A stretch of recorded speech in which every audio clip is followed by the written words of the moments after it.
Slava lui Dumnezeu stă în ascunderea lucrurilor, iar slavă împăraților stă în cercetarea lucrurilor. Proverbele 25, versetul 2. A trece la alt nivel, prin a cunoaște pe Domnul Iisus într-o dimensiune, într-o realitate, într-o experiență superioară, nemai întâlnită. Chiar și apostoli care erau ucenici, care erau cu Domnul Iisus, la un moment dat e furtuna pe mare, poruncește la furtună să se oprească și ei spun, cine este acest om?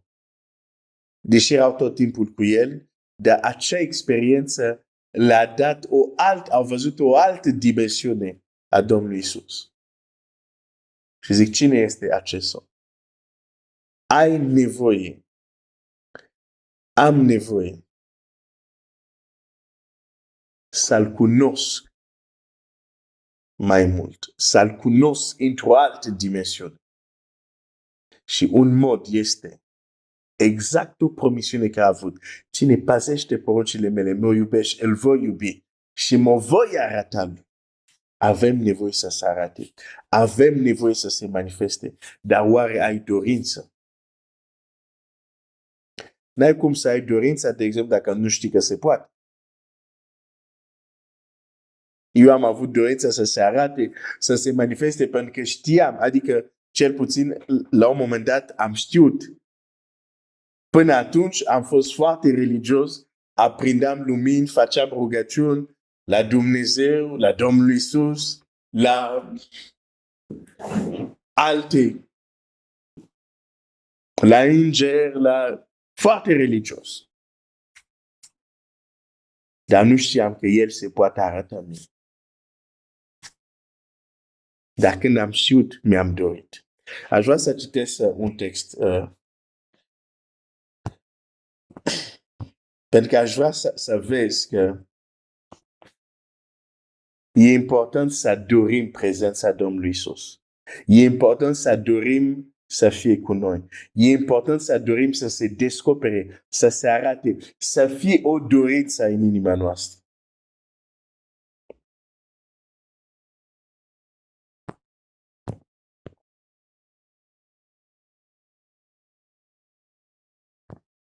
Ok, o să citesc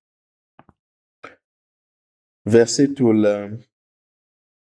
Luca 24, versetul 13. În acea zi, iată, doi ucenici se duceau la un sat numit Emaus, care era la o departare de 60 de stadii de Ierusalim. Și vorbeau între ei despre tot ce se întâmplase. Pe când vorba ei și se întrebau, Iisus s-a apropiat și mergea pe un drum împreună cu ei. Dar ochii lor erau împiedicați să-L cunoască. Aș vrea să menționez aici. Este Domnul care a dorit să se apropie de ei. Domnul Iisus vrea să se apropie de tine. Vrea să se apropie de tine. Și uneori chiar se apropie. Dar e important cum reacționăm.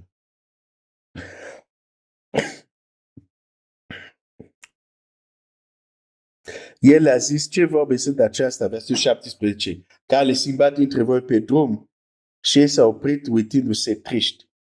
Drept răspuns, unul din ei numit Cleopa i-a zis, tu ești singur străin aici în Ierusalim de nu știi ce s-a întâmplat în el zilele acestea?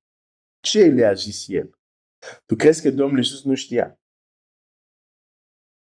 Aici este frumusețea Domnului nostru.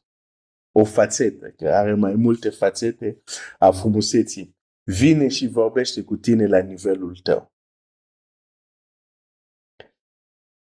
Când Domnul Iisus se manifestă, se arată, vine la nivelul tău. Ține cont de unde ești. Ține cont de nivelul unde te afli. Și Domnul le întreabă ce? Deși deja știe. Le-a zis el și ei au răspuns. Ce s-a întâmplat cu Iisus din Nazaret, care era un proroc puternic, în fapte și cuvinte, înaintea lui Dumnezeu și înaintea întregului norod. Știi de ce râd? Pentru că ved doi ucenici care îl predică pe Iisus, la Iisus, dar nu știu că ei vorbesc cu Iisus. Bine, predică, adică au anunțat ce a făcut el și așa mai departe. Cum preoți cei mai de seamă și mai mari noștri l-au dat să fie osândit la moarte și l-au răstignit. Așa că nu știi niciodată în prezența cui ești. Da, o paranteză. Noi trageam nădejde că El este acela care va izbăvi pe Israel. Dar cu toate acestea, iată că astăzi este a treia zi de când s-au întâmplat aceste lucruri. Noi trageam nădejde că El este acela care va izbăvi pe Israel. Dar cu toate acestea, iată că astăzi este a treia zi de când s-au întâmplat aceste lucruri. Am citit acest verset a doua oară, pentru că este pasajul prin care, de fapt, am început să înregistrez mesaje audio.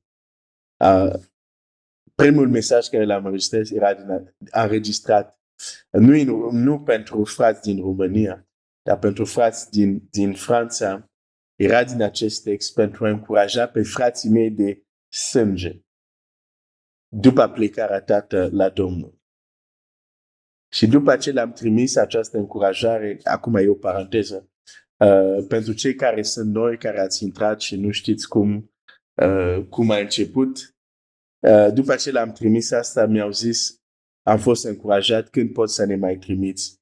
Și am început să le trimiți lor, au început să trimis la alții și apoi a fost așa, am creat primul grup, se numește Meditațion Cotidian, este în franceză, care postez cu ajutorul lui Dumnezeu până astăzi și apoi am început și cu proteine pentru suflet. Dar, deci textul, totul a pornit cu acest text care m-a încurajat, m-a mânghiat și am încurajat și pe alții, pe frații mei. Ok. Noi trădeam nădejde. La versetul 22, ba încă niște femei de ale noastre ne-au spus în uimire, ele s-au dus de 10 de dimineață la mormânt, nu l-au găsit trupul și au venit și au spus că ar fi văzut și o vedenie de îngeri care ziceau că el este viu. Unii din cei care erau cu noi s-au dus la mormânt și au găsit așa cum spuseseră femeile, dar pe el nu l-au văzut. Atunci Iisus le-a zis, o nepricepuților și zabavnici cu inima, când este vorba, îmi place aici, când este vorba să credeți, nu ce au spus proroci, să credeți tot ce au spus proroci. Tot. Avem o problemă să credem tot. Credem în parte, credem asta, shopping spiritual, credem ce ne convine, credem ce e rațional după mintea noastră, credem ce e în armonie cu tradiția noastră religioasă. Dar trebuie să credem tot ce au zis proroci. Deci e zabavnici cu inima. Când e vorba să credeți toți ce au zis proroci.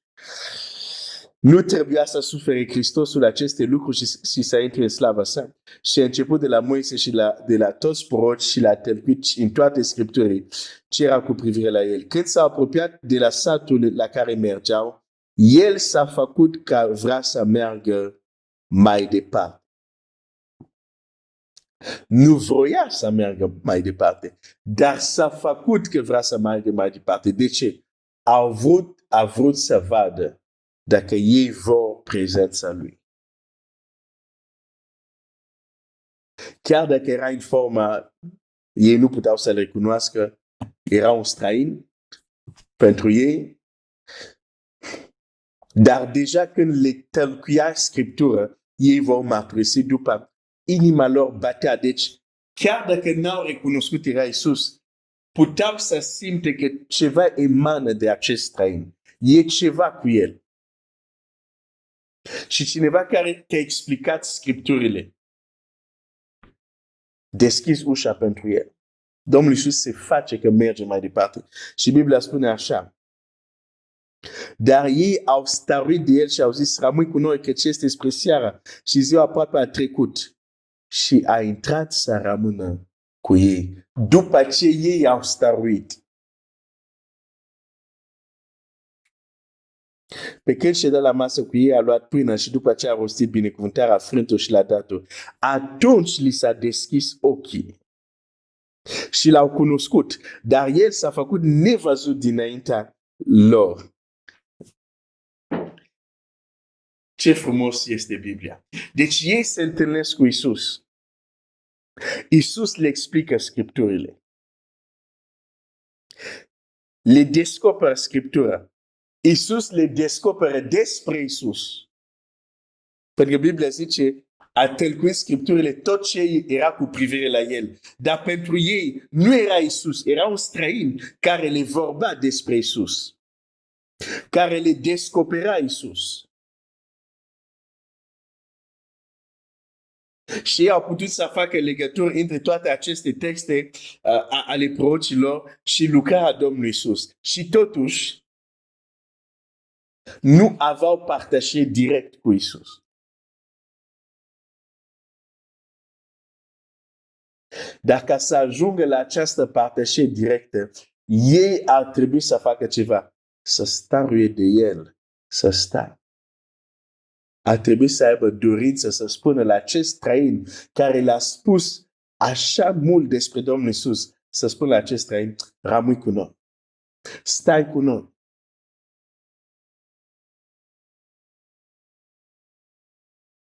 Au stăruit și când au stăruit, Domnul intră.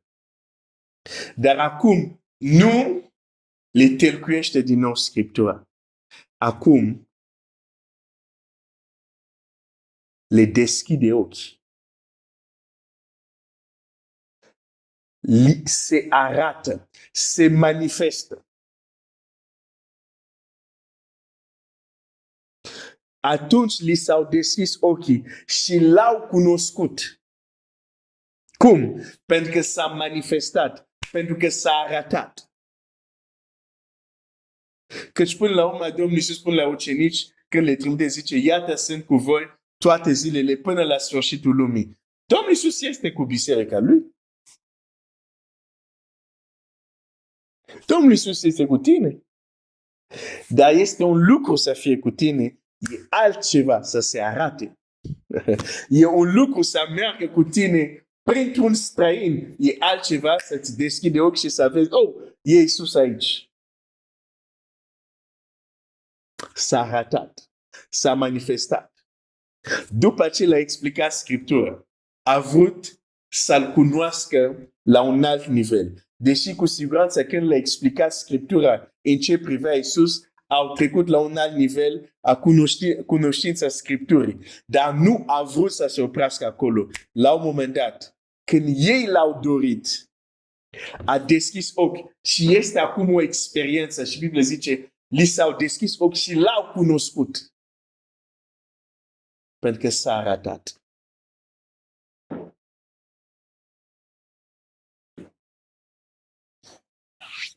Dar ar trebui să existe o dorință pentru Isus.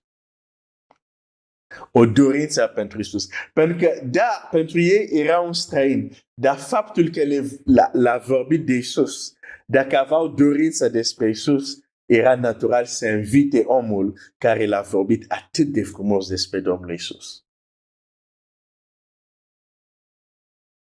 Că Domnul Isus a spus, cine vă primește, mă primește. Am vrut să citesc asta.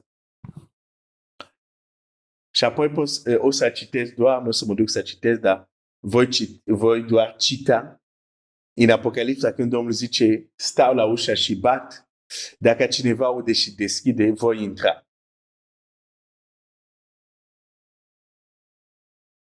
Există experiențe care poți să le ai cu Domnul doar dacă există în tine o dorință de prezența Domnului Isus în viața ta. O dorință să te întâlnești cu El. O dorință El să se manifeste. O dorință El să se arate. Și poate uneori religia ne-a prezentat Isus într-un mod încât nu suntem confortabili cu gândul de a-L întâlni acum înainte să murim. dar îți garantez,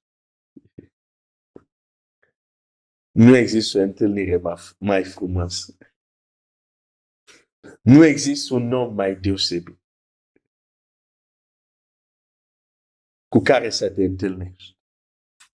Uneori se poate arăta și doar te privește, se uită doar la tine. N-are nevoie să vorbească și deja e schimbat.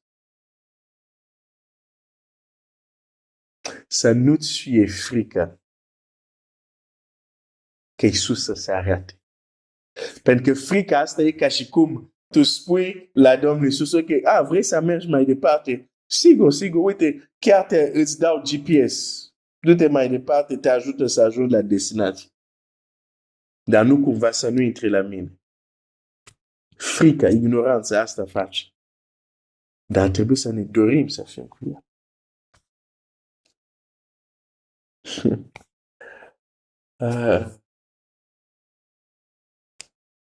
Vreau să spun ceva, dar dacă spun, pentru unii o să considere că poate am luat o raznă, cum se zice în limba română, îmi place expresia asta, am luat o raznă.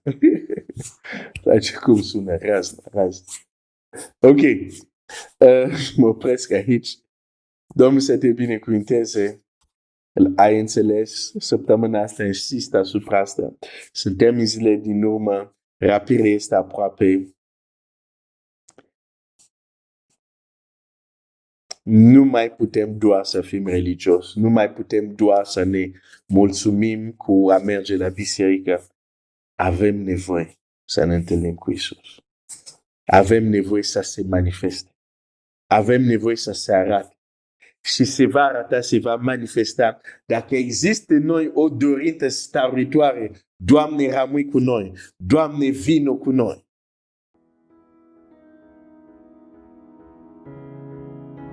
Dacă este rugăciunea ta, dacă este rugăciunea inimii tale, tu o să vii să-mi spui mărturia. Cum El s-a manifestat, cum El s-a arătat. Dumnezeu să te binecuvinteze.